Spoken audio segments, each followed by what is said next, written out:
આજની ધર્મકથા. પ્રણામ. ધર્મકથા અંતર્ગત આપણે પરમ પૂજ્ય આચાર્ય ભગવંત શ્રીમદ વિજય પ્રેમ સુરીશ્વરજી મહારાજાના જીવન ચરિત્રની મંગળ શરૂઆત ગઈકાલથી કરી. અત્યંત વામન કદ બાહ્યથી અને વિરાટ કદ અંતરથી પ્રેમસુરી મહારાજ સાહેબને જેમણે જોયા છે એ બધા જ લોકો દ્વારા એક વસ્તુ બહુ કોમનલી કહેવાય છે કે એમની આંખોમાં જે ચમક હતી અને એમના પ્રકૃતિ એટલે કે બાહ્ય બોડી લેંગ્વેજની અંદરમાં જે રીતની ચારિત્ર પાલનની તીવ્ર ખેવના હતી એ અજોડ હતી. પૂજ્યશ્રીને જેટલા શિષ્ય થયા એ સંખ્યા બહુ મોટી હતી.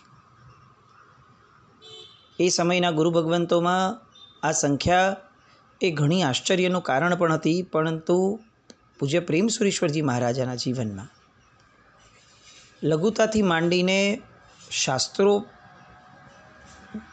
વફાદાર એવો જે એક ભાવ જીવનનો રહ્યો છે. આગળ ઘણી બધી વાતો આપણે આ બધા વિષયો આ બધા ગુણોની આવશે, પરંતુ મૂળ મુદ્દો એ છે કે કંઈક અલગ પ્રતિભા લઈને આવ્યા છે. અલગ જ તરી આવે એવું એમનું વ્યક્તિત્વ રહ્યું. બહુ નાના હતા વ્યારામાં જ્યારે સાહેબ રહેતા હતા ત્યારે એમના પિતા ભગવાનદાસભાઈ એ દુકાને એમને લઈને આવ્યા હતા. દુકાનની સામે અચાનકથી એક બાવો, એ સમયમાં સંન્યાસીઓ ઘણા બધા એ રીતે વિચરતા, અચાનક એક બાવો આવીને ઊભો રહી ગયો.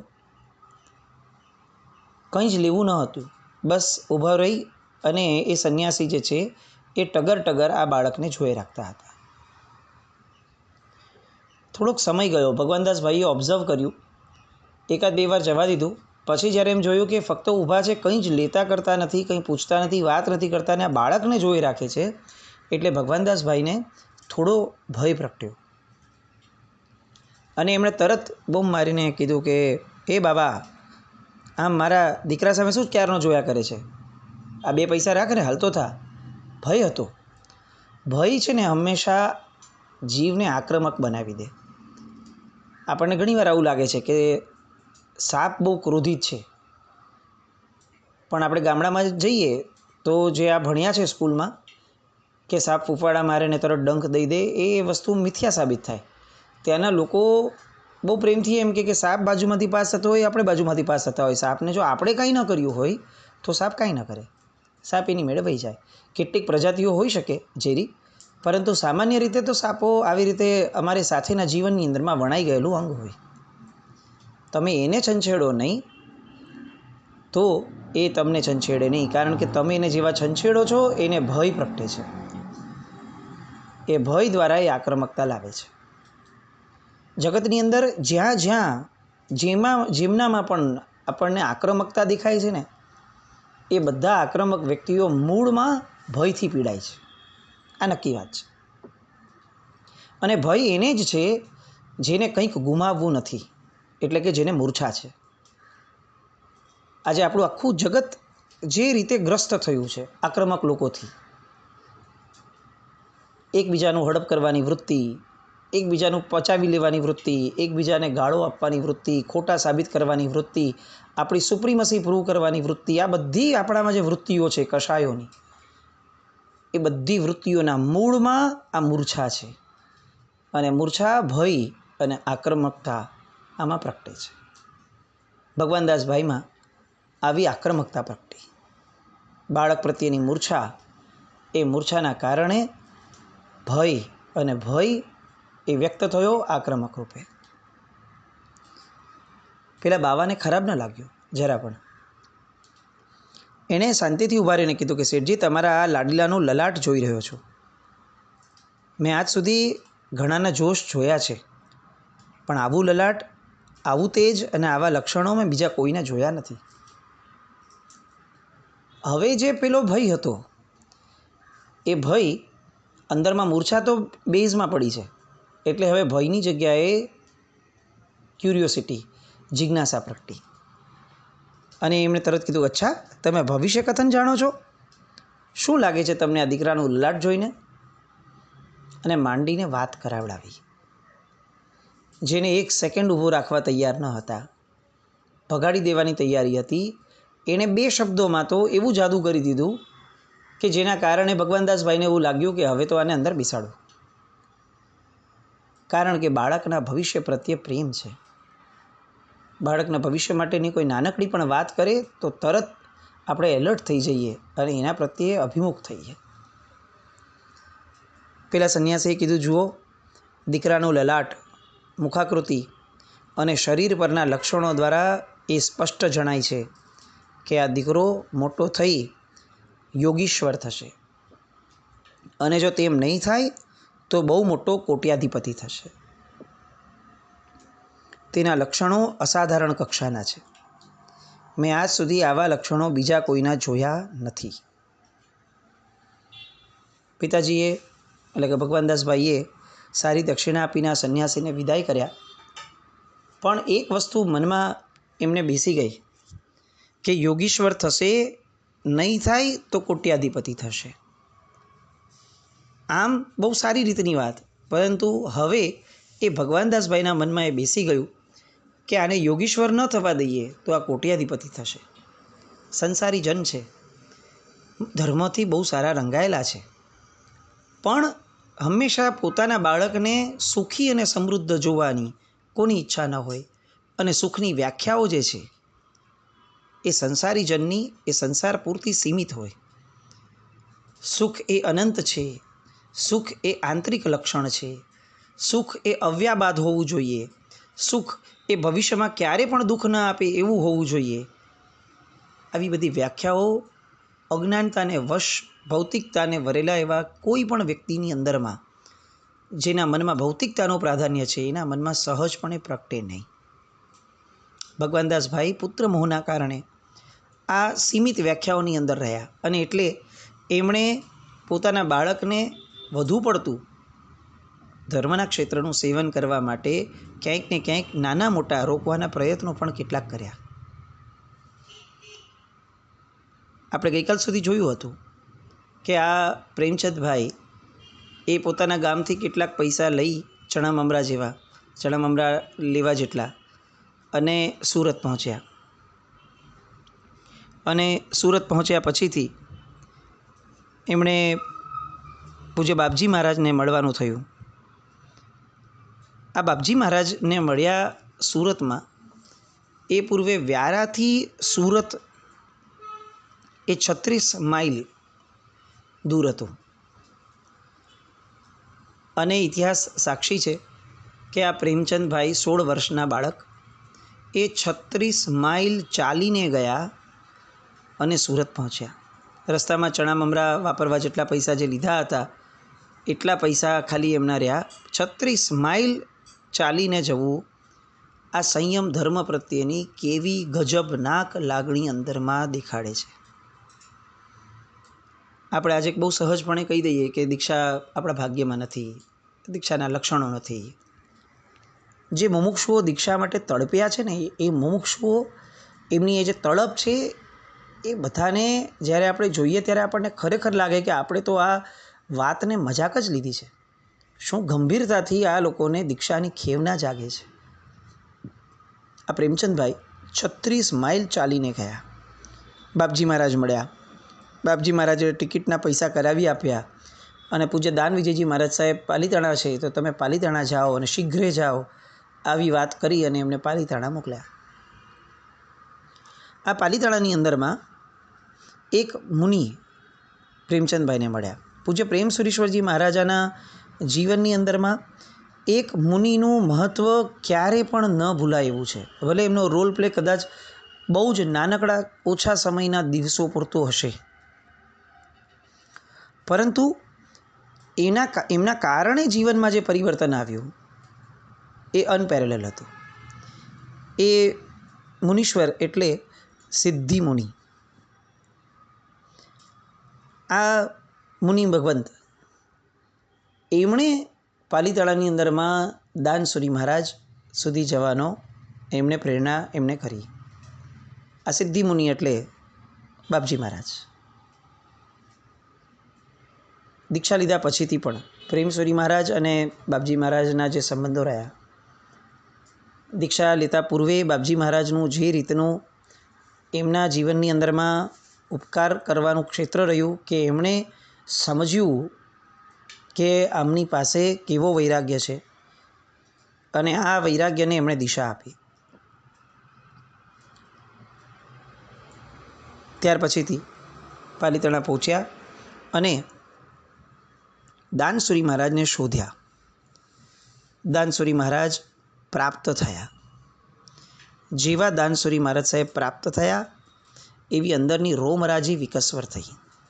સીધા ભેટી પડ્યા, પગમાં પડ્યા, પગ પકડી અને રડ્યા. આટલા વખતનો અવિરતિનો જે એક ખેદ એમના મનમાં હતો, એ જે ખેદ છે એ પૂર્ણપણે હવે છલકાઈ ઉભરાઈને પોતાના ગુરુ, પોતાના આપતજન, પોતાના પરમ પુરુષ જેને સમજ્યા છે એવા વ્યક્તિ પાસે એ વ્યક્ત થયો. એ સમયનું વર્ણન એ અશક્ય છે. એ જેણે જોયું એને જ જાણ્યું એવું આપણે ચોક્કસ કહી શકાય. કારણ કે પ્રેમસુરી મહારાજ સાહેબ કેટલીય લાંબી પળો સુધી પૂજ્ય દાનસુરી મહારાજના પગ પકડીને રડ્યા હતા, આવું પુસ્તક આરૂઢ થયેલું છે. દાનસુરી મહારાજે એમણે ઊભા કર્યા. પરિચય તો હતો જ, જાણ પણ હતી કે કેવો વૈરાગ્ય છે. બીજ પોતે જ વાવીને આવ્યા હતા, વ્યારામાં હતા ત્યારે. પણ આ બીજ આટલું વિકસ્વર થઈ ગયું છે અને છેક આ માર્ગ સુધી પહોંચવા માટે સક્ષમ થઈ ગયું છે, એ જાણીને પૂજ્ય દાનસુરી મહારાજ સાહેબને ખૂબ જબરદસ્ત આનંદ થયો. આપણે આ ચરિત્ર અંતર્ગત ક્યારેક ચોક્કસપણે એવો પ્રયત્ન પણ કરશું કે આપણે આ દાનસુરી મહારાજના જીવનમાં પણ જઈએ. કારણ કે બહુ મહત્ત્વની ઘટના છે સાહેબ. દાનસુરી મહારાજ પોતે પોલીસ ઇન્સ્પેક્ટર હતા અને એવું કહેવાતું કે પ્રેમસુરી મહારાજ સાહેબ આટલા કડકાઈપૂર્વક ચારિત્રના પાલનની અંદરમાં આટલા રત રહી શક્યા, એના મૂળમાં દાનસુરી મહારાજ અને વીર વિજયજી મહારાજ સાહેબ હતા. એમાં દાનસુરી મહારાજનો રોલ પ્લે તો સમુદાય માટે બહુ જ મહત્ત્વનો હતો. આપણે આની પહેલાં કમલસુરી મહારાજનું ચરિત્ર, આત્મારામજી મહારાજના ચરિત્ર વગેરે ચરિત્રો જોયા ને એમાં પણ દાનસુરી મહારાજ દ્વારા ઘણી બધી પદવીઓ, ઘણી બધી દીક્ષાઓ, ઘણી બધી વાતો આવે છે. દાનસુરી મહારાજ સાહેબની કડકાઈ બહુ જ પ્રખ્યાત હતી એ સમયે. એમ કહેવાતું કે દાનસુરી મહારાજ સાહેબને જોઈને કેટલાક લોકો ભાગી જતા, એટલી કડકાઈપૂર્વકનું સાહેબનું જીવન હતું. આવા દાનસુરી મહારાજ સાહેબના ચરણોમાં પોતે સમર્પિત થયા. ગિરિરાજની છત્રછાયા હતી અને કારતક વદ છઠના દિવસે સાહેબે પ્રવજ્યા અંગીકાર કરી અને પ્રેમચંદભાઈમાંથી મુનિરાજ શ્રી પ્રેમ વિજયજી મહારાજ સાહેબ બન્યા. કેટલાક દિવસો જ બહુ મહત્ત્વના હોય અને એમાં પણ કેટલાક મહાપુરુષો એવા હોય કે જેમને દિવસો સાથે પણ સંબંધ હોય. આપણે ત્યાં એવું કહેવાય છે કે આ કલ્યાણકના બધા દિવસો છે ને એ શાશ્વતા છે. એટલે આ ચોવીસીમાં જે કલ્યાણકો જે દિવસે થયા, આવતી ચોવીસીઓમાં પણ તે જ દિવસોએ થશે, ગઈ ચોવીસીમાં પણ તે જ દિવસોએ થયા હતા. એટલે એ અપેક્ષાએ જોવા જઈએ તો આ બધા કલ્યાણકના દિવસો એટલા બધા મંગળ દિવસો છે કે અનંત કલ્યાણકો આ જ રીતે આ દિવસોમાં અનંત કાળથી થઈ આવ્યા છે ને થઈ પણ રાખશે. દિવસોનું મહત્ત્વ છે. એવી રીતે પૂજ્ય પ્રેમસુરીશ્વરજી મહારાજાના જીવનની અંદરમાં દિવસનું મહત્ત્વ હતું. કારતક વદ છઠ. કારતક વદ છઠના દિવસે પૂજ્યશ્રીની દીક્ષા થઈ. વિક્રમ સંવત 1957. વિક્રમ સંવત 1976 વિક્રમ સંવત ફરી એ જ દિવસ કારતક વદ છઠ પૂજ્યશ્રીને ગણિપદનો પ્રદાન દિવસ થયો અને પદ પ્રદાતા હતા પૂજ્ય આચાર્ય ભગવાન શ્રી કમલસુરી મહારાજ.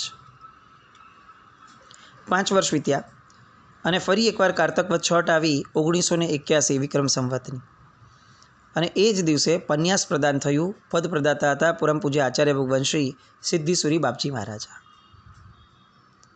કારતક વદ છઠ. આ બધી ઘટનાઓના 3 મુનિપણું, ગણિપદ પ્રદાનપણું અને પન્યાસપણું, આ ત્રણેય પદ જે છે એ કારતક વદ છઠના જે ઉજવાયા એ દર્શાવે છે કે સાહેબના જીવનની અંદરમાં કારતક વદ છઠ એ કંઈક અનેરું મહત્ત્વ લઈને આવેલી તિથિ હતી. જેમ કારતક વદ છઠનું એક મહત્ત્વ હતું, એવી જ રીતે એમના જીવનમાં પ્રથમ હોવાનું પણ એક મહત્ત્વ હતું. જેમ કે પૂજ્ય પ્રેમસુરી મહારાજ સાહેબ પોતે પૂજ્ય દાનસુરી મહારાજ સાહેબના પ્રથમ શિષ્ય હતા. પૂજ્ય દાનસુરી મહારાજ એટલે કે પ્રેમસુરી મહારાજના ગુરુ મહારાજ એ પૂજ્ય વીર વિજયજી મહારાજ સાહેબના પ્રથમ શિષ્ય હતા.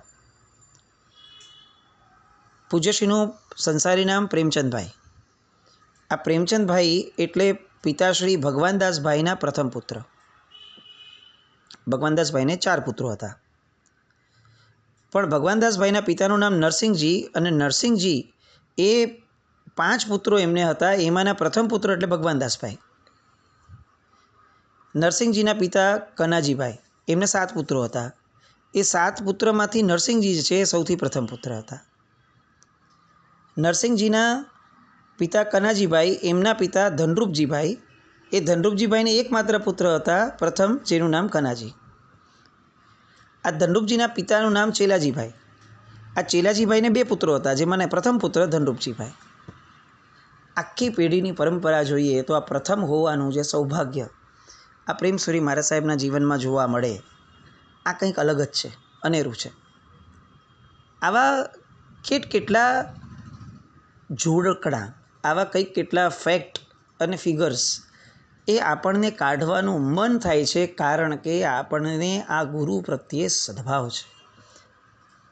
આપણે આપણા પોતાના જીવન માટે કોઈ પૂછે તો આપણી 2-3 પેઢી યાદ માંડ હોય છે, પણ પ્રેમસુરી મહારાજ સાહેબની આટલી બધી વિગતો બહાર કાઢવાનું મન થાય છે, કારણ કે પ્રેમસુરી મહારાજ સાહેબ પ્રત્યેનો અહોભાવ અનહદ છે.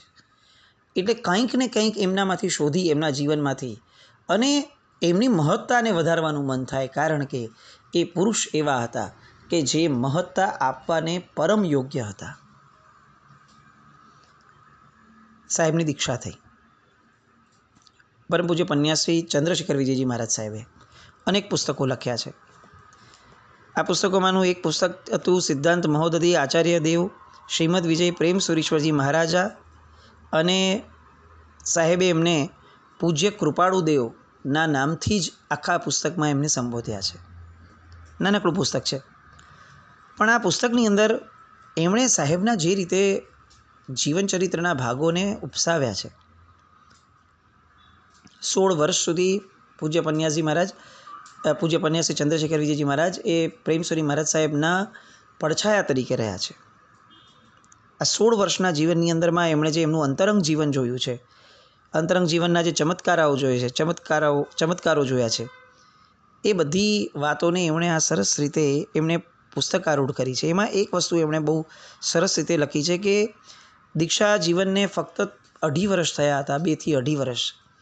ત્યારનો એક ફોટો એ ચંદ્રશેખર વિજયજી મહારાજ સાહેબને મળ્યો હતો જોવા, અને એ ફોટો જોતાં પન્યાસ ચંદ્રશેખર વિજયજી મહારાજ સાહેબ એ ચોધાર આંસુએ રડવાના શરૂ થયેલા. સાહેબ આ પુસ્તકમાં લખે છે કે એટલા મેલા ઘેલા કપડાં અને એટલી જર્જરિત અવસ્થામાં પૂજ્યશ્રી હતા કે જાણે સાધુપણું એટલે શું આવું કોઈ પૂછે તો આપણે એને એક પણ શબ્દનો જવાબ આપ્યા વગર આ ચિત્ર દેખાડી શકીએ એવું નિસ્પૃહી અને ખાકી પુરુષ જેવું જીવન સાહેબ શરૂઆતના વર્ષોમાં પણ એટલું જ જીવ્યા છે. સાહેબના જીવનની એટલી બધી ગુણની ધારા છે. આપણે કાલથી લગભગ આ બધા ગુણોના પ્રસંગમાં જ જવું છે, કારણ કે એટલા બધા પ્રસંગો નાના નાના મોટા કે જેમાં સાહેબે અનેક ગુણો છતાં કર્યા પોતાના જીવનના. અને પૂજ્ય દાનસુરી મહારાજ અને પૂજ્ય વીર વિજયજી મહારાજ સાહેબની સેવા જે એમણે કરી, અને સેવાના બળે એમને જે કૃપાબળ પ્રાપ્ત થયું, એ કૃપાબળના ચમત્કારો જે આ જૈન શાસનને જોવા મળ્યા છે, એ જોતાં ખરેખર એવું લાગે કે પૂજ્યશ્રી એ કોઈ સામાન્ય વ્યક્તિ ન હતા. અહીંયા ગુરુદેવ ચંદ્રશેખર વિજયજી મહારાજ સાહેબ તો કલ્પના કરે છે કે કેટલાક મહાત્માઓ વિહાર માટે નીકળ્યા હતા. એ વિહારમાં નીકળેલા મહાત્માઓ એમાંથી કેટલાક મહાત્માઓ અલગ થઈ ગયા, રૂટ લાંબો હોવાના કારણે. એમાંથી કેટલાક મહાત્માઓ ભૂલા પડ્યા, અને એ ભૂલા પડેલા મહાત્માઓમાંના એક મહાત્મા જે મહાવિદેયથી નીકળ્યા હતા, મહાવિદેય જવા નીકળ્યા હતા, અને ભૂલા પડતા પડતા ભરત ક્ષેત્રમાં આવી ગયા એવા મહાત્મા એટલે આ પ્રેમસુરી મહારાજા. શું ગજબ કલ્પના હતી કે મહાવિદ્ય જવા જ નીકળ્યા હતા, પણ આ તો જરાક ભૂલા પડ્યા અને ભરત ક્ષેત્રનું ભાગ્ય ચમકી ઉઠ્યું. ભરત ક્ષેત્રને એક અપૂર્વ યોગીનો લાભ મળવાનો હતો, એવું ભાગ્ય હતું એટલે એ ખેંચાઈને આવ્યા. અધરવાઇઝ એમની જર્ની તો ક્લિયર હતી, કારણ કે બહુ હવે ટૂંકી જર્નીવાળા મહાત્માઓ બધા. આવી સરસ મજાની કલ્પનાઓ, એ સરસ મજાની વાતો અને પૂજ્ય પ્રેમ સુરેશ્વરજી મહારાજાના આપણને અચંભામાં નાખી દે એવા પ્રસંગો. આ બધી ધારામાં આવતીકાલથી ફરી એકવાર જોડાઈએ. જીના આજ્ઞા વિરુદ્ધ કંઈ પણ બોલાવ્યું હોય તો મિચ્છામિ દુક્કડમ જૈનમ જયતિ શાસ્ત્રી.